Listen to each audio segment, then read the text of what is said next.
raised in the Tobagos. We growing like fresh tomatoes. Them boys on fire, too fuego. We pass it round hot potato. Everything is nuevo. I'm with my sweetie like Quavo. Need my cheese, need that queso. Need my bread, need that bankroll. Wake up, yes, Lord, I'm thankful. Another day on my schedule. Steady blocking the devil. I tell a hater, God bless you. Cherish moments that's special. You gotta keep the memento. If you love me, then I love you, and I could never forget you. Some memories don't fade. Sometimes you miss the old days, but nothing changed unless you change what's around you. How you.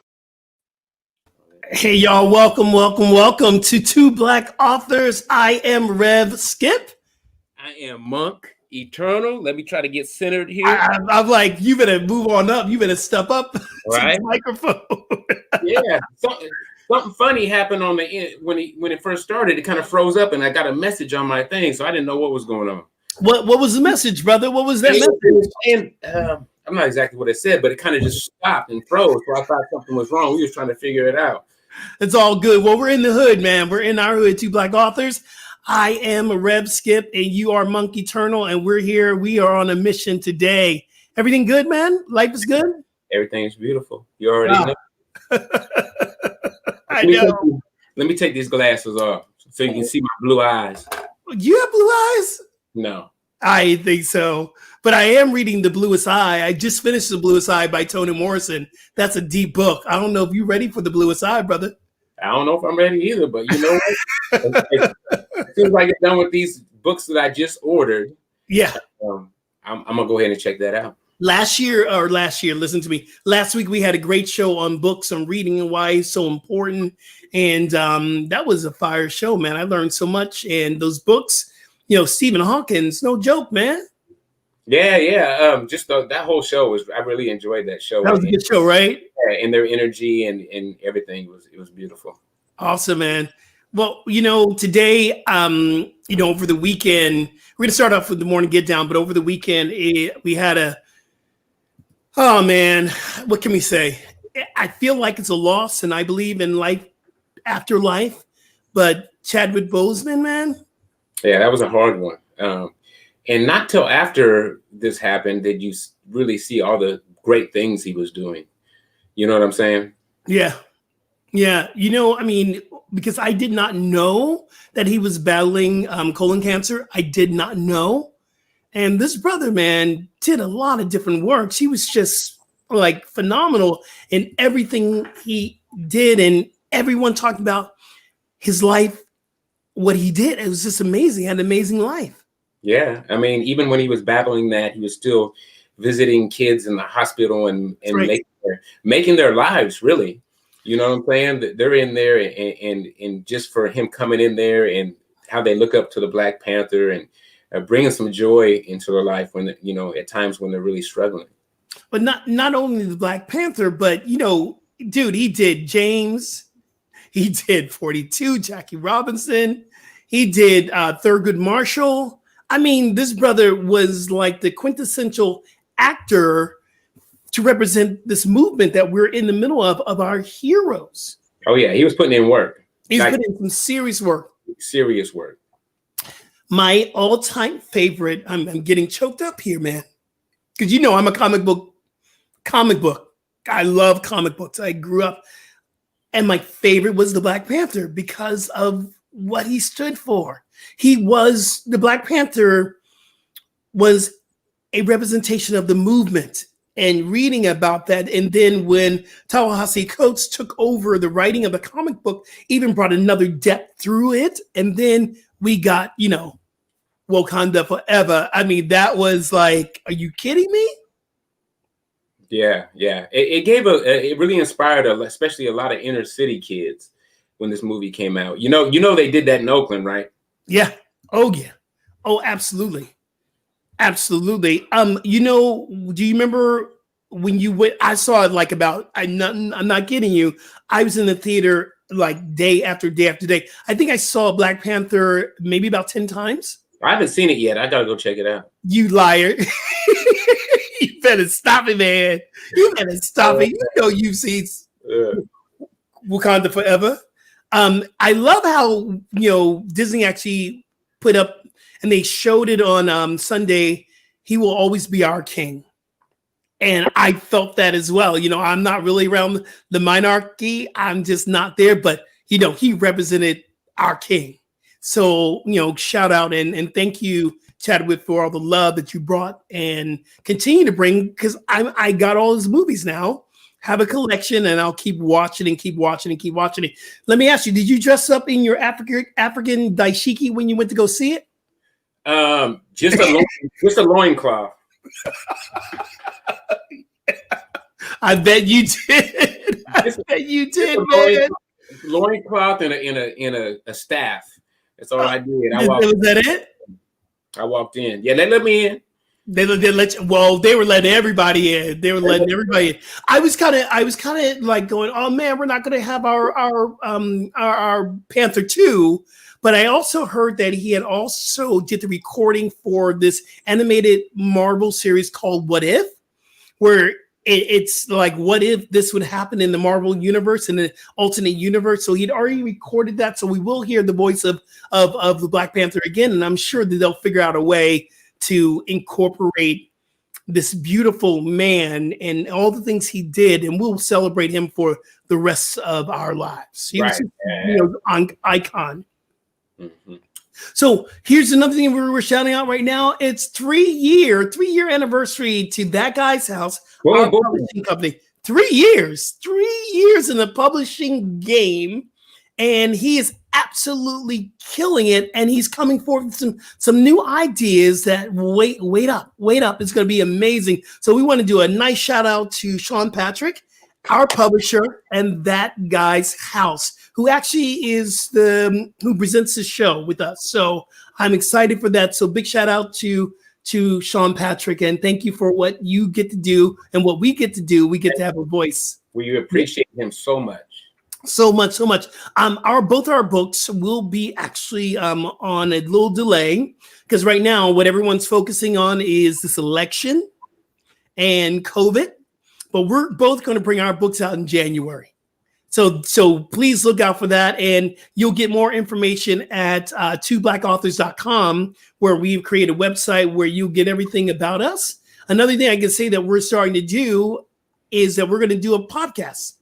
And all our past shows will actually be able to hear it in the car while you're driving if you want to go back to our past shows. And that should be launching probably in about 3 weeks. So we're getting ready to launch a podcast of our past shows, and then this will be in place for our next season that will be happening in 2021. Sound good? Exciting. Yeah. It really is exciting. It really is exciting, man. So we're talking, tomorrow we have another shout out that we want to really talk about. And you are a vegan, and we love our vegan. We love it. We love our life as a vegan. But Clean Machine, we have the Clean Machine show tomorrow with Jeff Palmer. Tell our listeners and our viewers about that. Jeff Palmer is an amazing mad scientist, vegan, social activist, animal activist, but he created this amazing company called Clean Machine. And I think at first, initially, it was just to help out athletes to get them gains. You know what I'm saying? Mm-hmm. These where am I at?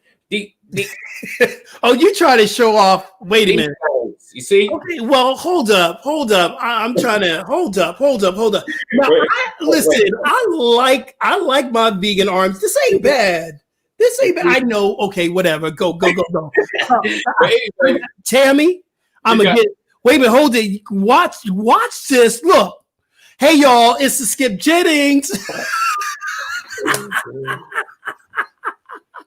Okay, go and get those arms up again. Everything's backwards on this camera, so it's. I know, right? So yeah. So he has 4 products out. He has BCAAs for recovery. He has clean green protein, which is just amazing. It's a whole food, and then we have testosterone booster for people like Skip that might be in their 70s or 80s. The testosterone kind of, just naturally drops a little bit. You want to optimize that. Oh, man. Our version of fish oil, but it's plant-based. It's called plant-based cauliflower oil, and it's just the reason why it resonates so much with me because first of all, he contacted me to be a part of this team, yes. And he contacted me not because of my physique, of course that had something to do with it, but he said because of what I post, right, what I'm all about, as a person, not just what my body looks like. And that's what he's all about. He's about love. He's about compassion. He's about knowledge. He's about health. He's about helping people to understand themselves, their bodies, and giving them things that give them a little bit of boost if they want to, take their health and their fitness to another level. Yeah, we're going to get to know Jeff Palmer tomorrow on our special edition of the Clean Machine Show. And you are an athlete, but I am so happy to say I'm now affiliate. Boom. I am now in the Clean Machine family. And yes, I'm very proud to be a part of that. That's dropping on my website as well. And in the app, the Spiritual Life app, where you click on nutrition, I take you right to Clean Machine, baby, because I believe in the product and I also believe in what he's doing in this. So we're going to talk a little bit more about that tomorrow. But I'm so excited to have Jeff Palmer on our show. So get ready for that, y'all. If you want to learn something, if you want to learn something, you cannot miss this show. It's going to blow your mind when he starts talking. And he has the insight and down low on why this energy of this COVID virus is attacking people of color and the way it is. And I love the scientific mind, but it's facts. So we're going to talk about COVID. We're going to talk about nutrition and why we have to stop eating, not just meats, but the fish that we're eating and the eggs that we're eating, and understanding all that is a collective, the collective energy that we're using these animals in such a way affects all of us. I can't wait to get into it. I gotta calm down now because that's gonna be tomorrow, and I'm mad at you because I still don't have my Clean Machine shirt. Where's my shirt? Who are you mad at? Who is someone else on the line here? Because oh man, I love you, brother. Man, I don't know who you're talking to. They must be. So, we're doing a show again on racism, and a friend of mine asked, emailed me and said, we saw your show going up again. Why are you still talking about racism? And it was funny. It was funny because it was a person of color saying, okay, so, and they were saying, the more you talk about it, the more it persists. And I just kind of went like this. I said, I will stop talking about it when there's no need to talk about it. And so this is our, show. And before we jump in, I want to read a couple of these names for you. Eric Gardner, John Crawford, Michael Brown, Ezell Ford, Dante Parker, George Mann, Tamir Rice, Breonna Taylor, George Floyd. All these names, I have a list of these names that goes on and on and on. Trayvon Martin. So we're still having this conversation because it's still needed. It's still one of the things that we got to talk about. Well, these are the only ones that are really. Oh, no. There's so many more. These are just high profile cases. Right. Cases that may have been caught on TV, on video. Cases that may be so just out of line and unbelievable, like the Breonna Taylor incident, right? You come in there and there was someone that lived in that whole knock down the door, shoot him up incident. So that person had the ability to tell that story. What if he would have died? Yeah. That story wouldn't even been out, right? Yeah. That story would have not even come to the surface. So your friend, the one that was talking about why we keep talking about it, that's not the issue. What the issue is what energy, because it needs to be spoken on, right? So what energy are we carrying as we deliver this message or as we speak about this, right? Mm-hmm. Everything's energy. Yeah. So you can have the energy of anger, hatred, whatever you have inside you, and then you speak on these things. That's the issue, right? But if you are holding space, are you holding yourself in a loving space, in a compassionate space, and you speak these things, then these things are coming from that space, right? So the energy that we talk about these things in is so important, and that's going to make the difference whether somebody's going to listen to us and receive what we're given, or they're going to push back. But it needs to be, we need to speak about it.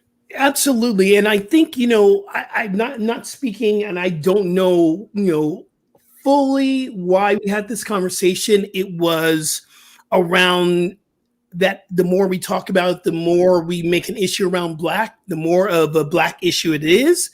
And I get that side of it. I get that conversation. I've had that with many people. I get it.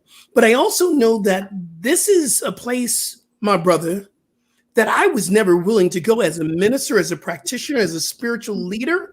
I didn't want to talk about racism because I was in this mindset that my work is spirit. My work is the oneness and bringing it all together, not realizing that me not wanting to talk about it denied within me that it was actually still an issue. And this is why we continue to talk about it. This is why we continue to have shows on this. And this is why we created Two Black Authors. We were on a diverse authors panel, and I looked at you and I realized downloaded right within me was Two Black Authors. I once we got off of that, what did I do? I called you right away saying, brother, we got a show. Will you do this? We got to have a webcast, web talk. We even know what it was. And we said, this is why we're going to continue to have this message. I got to ask you though, is there this, because I know I was talking to another friend of mine who is a great friend of mine, Allies. And he said to me, I want to be an ally, but I don't know what to do. Where the allies were up in arms and they're going, yeah, let's do this. Are you finding this energy dropping down from the allies now? Yeah, well, everything's gonna.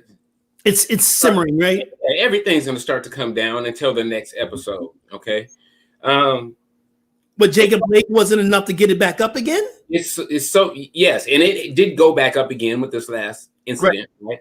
So it's so interesting. I posted something on social media, and racism is in the fabric of America. No matter where you go, in veganism, it's there.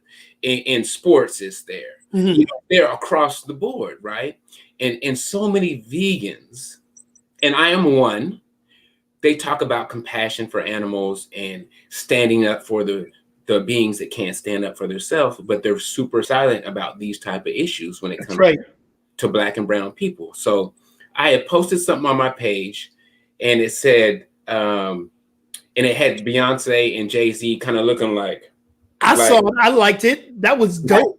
Right. So it said, this is me looking at vegans that talk about animal cruelty, blah, blah, blah, but are silent about Black and brown people murdered unjustly in the streets. That's right. And I just kind of put that there and kind of stepped away. And if it didn't apply to you, you shouldn't even have to respond to this, right? And it didn't say white vegans. It said vegans. Vegans, period. Vegans. And it went straight to race, right? It went straight to race. It was touching people's nerves. They was jumping on there upset and angry.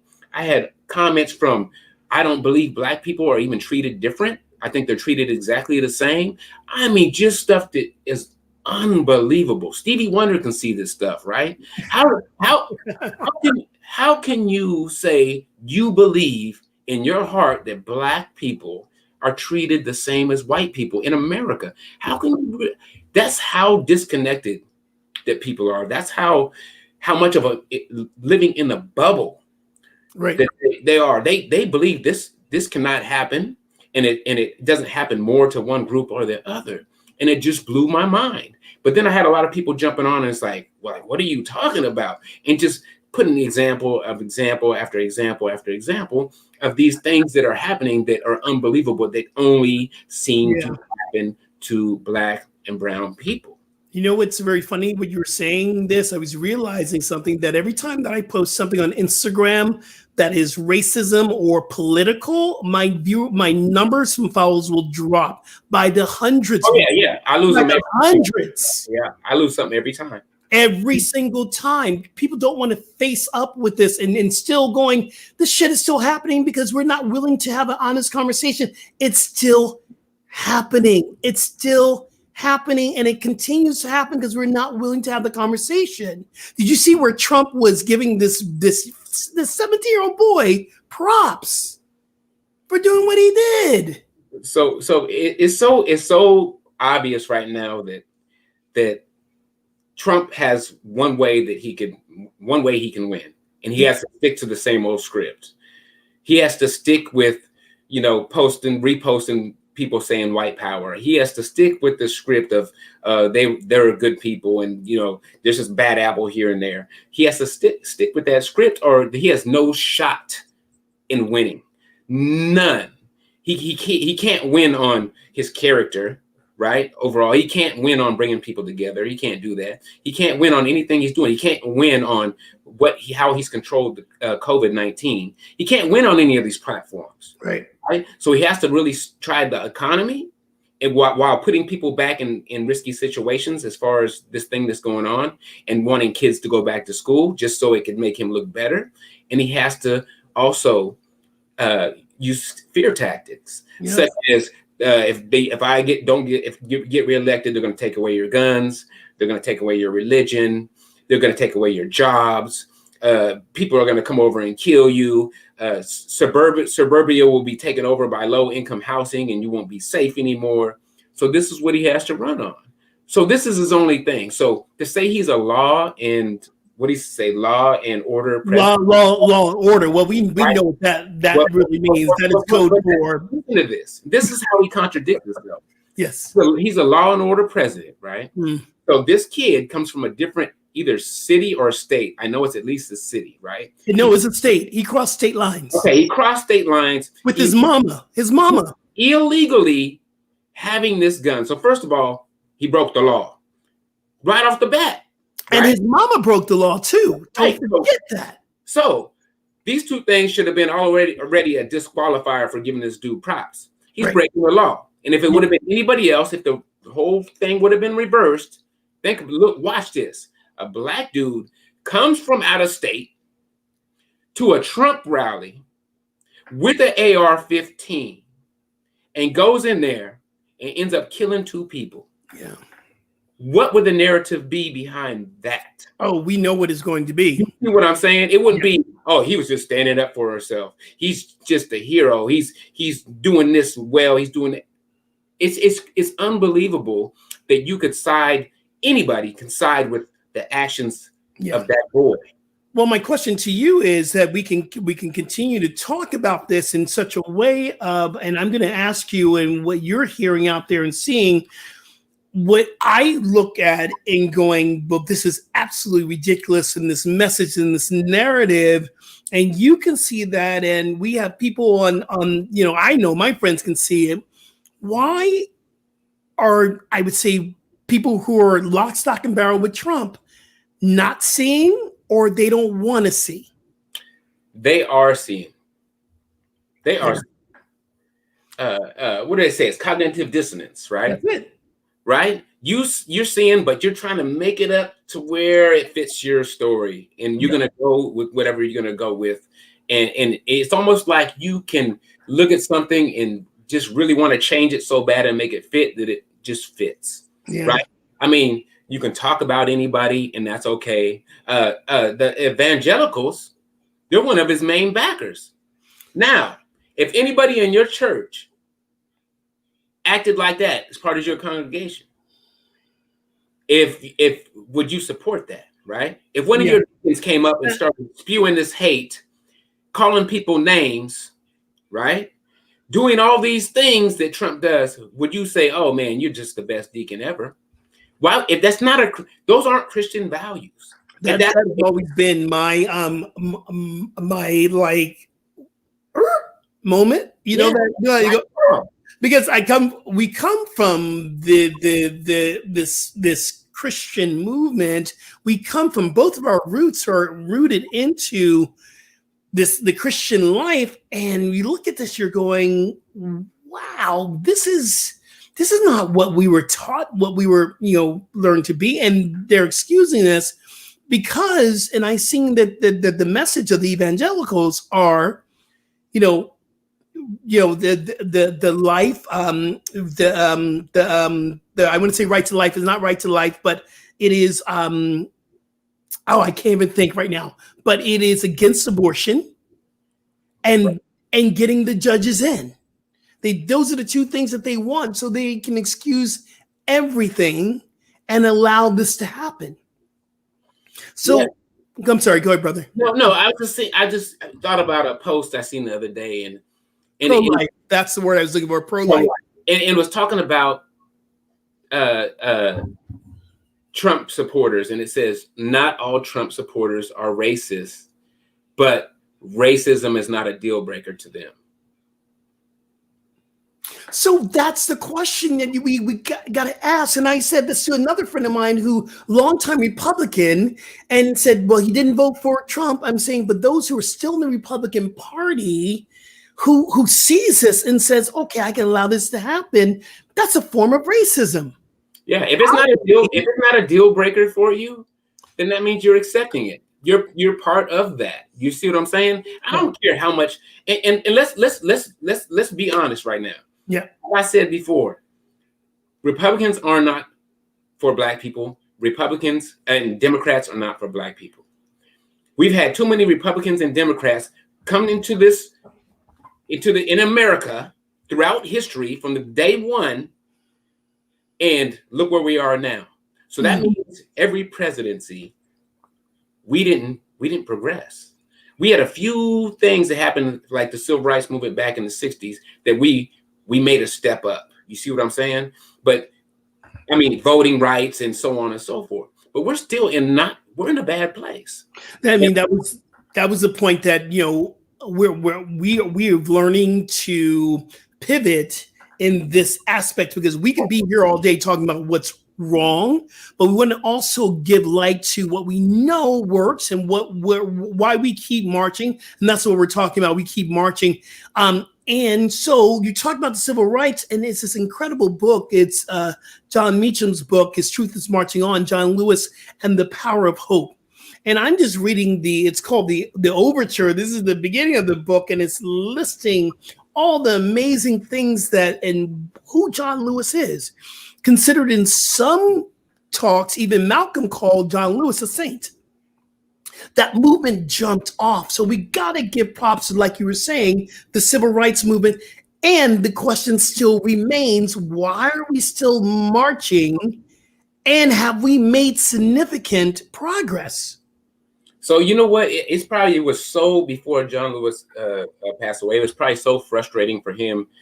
Yeah. Being part of all that in the 60s, and just especially a slap in the face when all this got brought back up through, the Trump presidency and given the green light to bad behavior. And that's basically what Trump did, right? It was always there. But when you give someone the green light, they can express it fully, and people get hurt and people get killed. And it's okay to go bully a Black person now. It's okay to be violent towards a Black person now, because you got the green light. The leader of the country said it's okay, right? And that's the issue. And I know John Lewis was probably just like, I can't believe, like, everything that we had, all the progress we had made, just one dude can come in and say, you know what, and just knock it all down. And he had to, but one thing I can say about John Lewis, and reading this book by John Meacham, a white brother who wrote this about John Lewis, this book, and please get it and read it. It is unbelievable when you hear the things. What I do know, that John Lewis never gave up hope. To the day he died, he always said, get into good trouble. If you see something wrong, say it. My question, and I'm asking myself, is the civil rights movement, is it going to continue to be, nonviolence, of course, I'm not advocating violence, and I'm not, do we need a more progressive, more energized, I don't know, than nonviolence, because this marching is very, very important. I know that Black Lives Matter, these new voices of the revolution, is calling for some deep things. Is it that energy that's going to? First of all, the police force Policing has to change. When Trump got up there and he said, y'all should rough them up a little bit more, you're being too easy on them, that gave the police the green light. It was a green light. I'm so glad you remembered that statement. I listened to this and I said, when I heard him say this, I said, this is going to give the police an excuse to go buck wild. I remember that statement. Yeah, and and they laughed. Everybody laughed. When Trump was in one of his rallies and he said, "Oh, back in the day, we used to rough them up. We get them. I'll pay for your lawyers if you get in trouble." Yeah. Talking about physically doing something to somebody, that's crazy. Yeah. That is crazy. No other president in the history of the United States since I've been alive has talked about promoting violence, American to American. What is that all about? And this is why Black Lives Matter is calling for defund the police. Because and so I really want people to be clear about what defund means, brother. That it doesn't mean that we're going to debunk the police, but Angela Davis says, hey, it just needs to be torn down because it's a terrible, it's broken from the start. But defunding means to divest these funds to police training that's not happening, to education, to kids programming, giving this funds and bringing someone else who can bring down and de-escalate these situations where Black brothers and sisters are being killed. So understand what defund the police means. People can't get their heads around that defund. That's the word people can't get around. I'm going to tell you why. Because people in power right now, when they hear that, it's fear again. Mm-hmm. Oh, they're trying to take you. It's going to be anarchy. They're going to tear the whole police force down. Who's going to protect you now? All this stuff, and that's not what it's about, right? Yeah. The whole from the top to the bottom, it needs to change, right? You know why police were even created in the first place? They say they were slave catchers. They were slave catchers. You see what I'm saying? They were slave catchers, right? So all throughout history, they've had this history, and until affirmative action, it used to be like father, son, uncle, cousin, right? With all the same mentality. So they just keep it in the family. So nothing would ever change. Have you ever seen 19 by Ava DuVernay? Mm-mm. Oh, brother, this documentary talks about the history of going from slavery to mass incarceration. It talks about the police department. That is one I got to recommend everyone to please check out. It's on Netflix. It's called 19 Ava DuVernay. Sorry to break in, brother. Keep going. No problem at all. And it's just like the other huge issue with the police union. And don't get me wrong, I'm not anti-police. No, neither am I. I'm not at all. Right?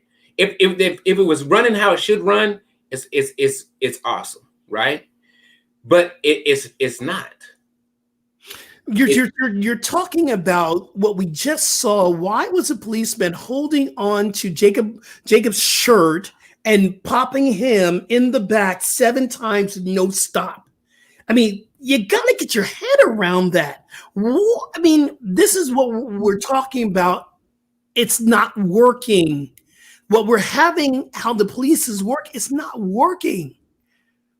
So the biggest issue, like I was saying, the biggest issue with the police unions is somebody can do something, even take a life unjustly. Somebody can have several complaints for being police brutality. Somebody can be fired from one police station, go to the next county, and be rehired. Yeah. Once you are fired from a police job, you should never be able to be a police officer again, because it takes a lot to fire a police officer. So they can go get hired anywhere else and do the exact same thing. And that's the problem. If you want to root out bad police officers, you got to fire them, and they can no longer be cops anymore. And this is the message of Black Lives Matter. This is what, our new activists and new voices are saying, bringing to light and really having the courage to speak about it. And this weekend, I'm going down to Long Beach, myself and another colleague, Aisha Mason. We do healing forums. and we're going to go down to Black Lives Matter in Long Beach and create, because Black Lives Matter wants healing. We want healing, but we want it to work for everyone. This is the way it's working out. It's not happening. It's not happening. I'm following Tamika Mallory, and I'm following all these, these new voices I love, or I'm on Twitter with them, and listen, Twitter, it's questionable anyway. But following on social media, another one is Melina Abdullah. She's another woman I follow, and then there's Janya Khan. There's another. I mean, these voices are powerful. Who are you listening to, man? Who are you getting your motivation from, your inspiration from? You know what? I haven't been listening to anybody. Okay. I haven't been. You went to the Angela Davis rally. I remember when you went to the Angela Davis rally. Yeah, but you know what's interesting is that with the part I went to, she wasn't there. She was in the initial part, but the part afterwards that was in downtown Oakland, she wasn't there. But we did go to that rally. And you know what the interesting thing about that rally is, I never told you about, is during the rally, there was dissension there. There was separation there against people that were both all down for anti-police brutality. So it went from that to inside of that, people fighting against each other because they weren't getting enough of their voices heard. So it went from that to that against gay and lesbian folk. We had that fight down here in LA as well when when Black Lives Matter and Pride were going to be on the same day. Finally, they came together, and it was they created something. I think it was called not All Lives Matter, but something else I can't remember. There was this they had to compromise on that. Yeah. So when that happened, then now these two people that are all down, these two groups, I should say, that are all down for anti-police brutality, now start fighting each other. Yeah. And that's crazy. It's like, this is exactly what, and the people that was doing it said, we got to shut it down. We can't just have people screaming at each other and we're both on the same team. Why? How come? So what's our answer, brother? What's the answer? Where are we going? I mean, because I believe, doing healing forums is such an important thing, as we still have this energized movement for change to happen. But I also believe there's a point that we must come to a place of healing. I believe that our spiritual practices are still so vital, because I love what you said in the beginning of this. We move from love. And that was, John Lewis's message. We got to move from love. We got to move from love. What do you feel that the answer is right now? Well, hold on one second. Tam? He's calling his wife, y'all. He's calling his wife. Go ahead. The whole show? Okay. Well, Tammy says the whole show been echoing, but she's just telling me that now. So I don't know what's after we replay it, what it's going to look like. But like, okay. I said, think about it. Right. When I what I said in the beginning of the show, love is always the answer. Yeah. How is it going to look though? You see what I'm saying? Right. So you and I, we live from a certain place. We live from a loving place. So if you do that, you don't have judgment on a deep level about anybody else. You might judge what's going on the surface level, like racism, right? Like all these different things that we have to deal with. But on the deepest level, it's coming from a loving place. What do you think the allies need to do? The allies need to do, they need to do the same. See, the problem, I really think the problem is when we disagree with something, we come from a place of anger and hatred, which only then makes someone be on the defensive and come with anger and hatred back. You see what I'm saying? So a lot of times when I post stuff, I'll step out of the way because I'm not going to get involved in that energetic thing going on, right? But it's bringing this energy to the surface. And to be angry at someone, not something, but at someone, I think it creates more of a problem, right? Because you're angry at someone, not the beliefs about something, but that actual person. And that becomes personal between you and that person. And this causes separation. And Absolutely. it causes fighting. I agree with you, but I also am going to be straight up honest with you. I have to check myself all the time. I've checked myself all the time, especially when it comes to listening to what I hear sometimes come across the news, sometimes comes across the feed from 45. And I got to say, okay, that's just simple bullshit. But I have to check myself.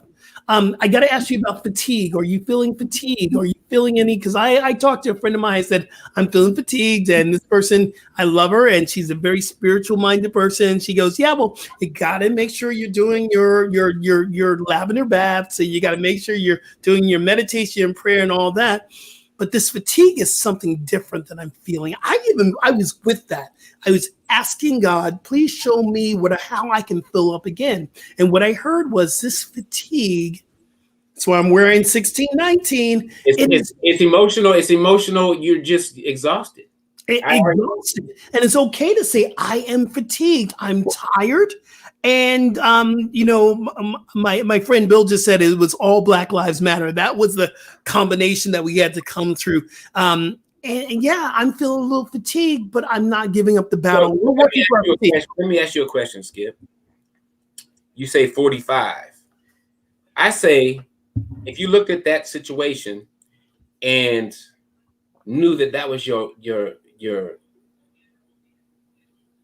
facilitated the most growth within you. Oh, I'm down with that. I know it is. You look at it in a negative light. Yeah, absolutely. Here's the thing. Reason why I say yes, because the negative actually brought in the light. Because you have to be this is the thing about negativity. And this is the thing that I get when I talk to my clients and I work with my clients. I'm like, let that shit come up and let it be angry with it, but then be willing to say, what am I hearing? Why am I feeling this? So I'm like, yeah, we got to feel the negative, because if we don't, we're going to do what we've been doing forever, a bypass. Yeah. And what I'm saying is, if you look at something that really brings up emotions for you, and you look at it as something to learn from, something to heal from. Right. Now you're looking at this person as a teacher, right? So those people are our biggest teachers. Absolutely. Our relationship, our toughest relationships, those are our best teachers. And if we look at them that way, we won't take it personal. And one of the things I talk about this is the polarity. It's not a duality, it's a polarity. It's one side and it's all in the same stream. Energy is energy. The divine is divine. But there's polarity of what we experience. And it is the experience. So absolutely. But we're coming to close out here. I just want to say this. We got to be able to put our money behind what we're doing. I just did a rollover for my 401k plan into a IRA, and half the money is now going to sustainable energy. And I have been really thinking about, I don't know how long I'm going to be on this planet, but how do I take what I have right now and supply it to good? And I've been donating. These are the places I've been donating, brother, to Black Lives Matter. There's a Black Protest Legal Fund in UK, NAACP Legal Defense Fund and Education Fund. I've been supporting it. I've been throwing my funds of what little, because I don't have a lot, but I have enough to make a difference. You support the planet too, being vegan. I love your hashtag vegan as fuck. That's what you do. I'm gonna say it right now, y'all, because we're gonna get. This is a show that I believe that Facebook is probably gonna go because we had to, so I could say it right. But you support, and I believe that we got to put our money behind our voices. Yeah. Yeah, and there's one more probably place you should donate to as well. It's called the Monk Fund. Okay, so what is I'll give you. What does the Monk Fund do? What I'll give you the the heck does the Monk Fund do? I'll give you the PayPal. Don't worry about that. What? I'll give you the PayPal email. I need to know what I'm actually supporting. If it's the Monk Fund, you gotta tell me what the heck am I supporting here? No, you supporting everything good, brother. Okay, so we're gonna take this conversation over to IG Live. Go to Two Black Authors where we get to really talk about this again. That's the first thing I'm gonna ask you on IG Live on the after show, right after this show. What is the Monk Fund? And then how can I get on it? Can we do the Monk and Rev Skip Fund? There we go. The Monk and Rev Skip Fund. That's right. I love you, my brother. I love you so much. So, hey, when we go over, am I gonna go on mine or how are we going over? We're gonna always start now from Two Black Authors. So if you want to jump in, and then you can actually, when you click on Two Black Authors and you come in, it's a notification that goes out the Monk Live with Two Black Authors. So we're gonna start from there, and we're gonna ask you to follow us on Instagram, follow us here. Please share it. Last week we got almost 2,000 views. We're building, and not everyone can see at the time that it goes out, but they are coming back. I have friends that are watching the show. They say, oh, I catch it later on, but they actually watch, and I'm so grateful for it. Also, please share and leave comments here in the feed if you want to about the show. And we're just doing the doggone thing. I'm so grateful that I get to do it with you. And we just launched twoblackauthors.com. Two Black Authors. Monk is drinking now. Monk is drinking. We just launched twoblackauthors.com. It's my morning vodka. And the brother doesn't drink, y'all. So don't let him tease you. But on twoblackauthors.com, you can find out all our socials for myself and also the Veganess as the vegan right there. You can find out how to follow us because you have too many socials, brother. I can't, and they're all different. Not all of them. Almost. They make my head ache a little bit. So yes, sir. Explode too. I love it. So let's head on over then. We're going to head on over. Hey, guys, thank you so much for joining us here at Two Black Authors. We are very blessed and highly favored. We thank you for the support. Yeah, I think that's it. Oh, and the next week's show, tomorrow we have the special show. It's a clean machine. But the following week, we're bringing on our brother Shaka, talking about the Black Men's Forum that's coming up. And that's going to be the following week's show. And that's going to be really excited, too. So, hey. Peace and love, y'all. Peace and love, people. Thank you.